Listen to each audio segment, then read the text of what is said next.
चला मैत्रिणींनो, आज आपण भरलं वांगं करूया. तिखट भरलं वांगं.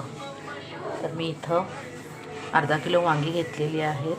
स्वच्छ धुवून निथळून पाणी अशी कापून ठेवलेली आहेत. आणि इथं मी शेंगदाण्याचा कूट, तिखट, हळद, लसूण, कोथिंबीर, खोबऱ्याचा तुकडा आणि जिरे, मोहरी आणि मीठ असं मी भरलं तिखट वांग्यासाठी हे साहित्य घेतलेलं आहे. तर आता आपण भरल्या वांग्याची रेसिपी करूया. असं वांग्याचा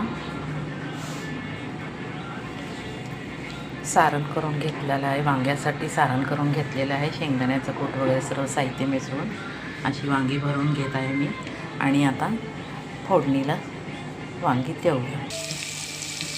आता आपण वांग्यासाठी लसणाची फोडणी देऊयात. लसूण भाजून घेऊ पातेल्यामध्ये आणि तो लसूण भाजला की त्याच्यामध्ये वांगी टाकायची आणि थोडंसं पाणी अंगापुरतं टाकणार आहे मी. अशी सगळी वांगी मी आता सारणाने भरून घेतलेली आहेत. तर लसूण भाजत आहे.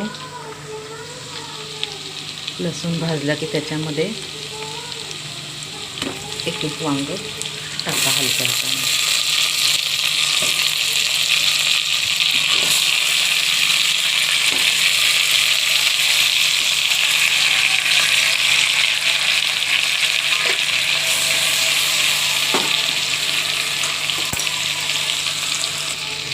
वांगी थोडी भाजलेली आहेत आता तेलामध्ये.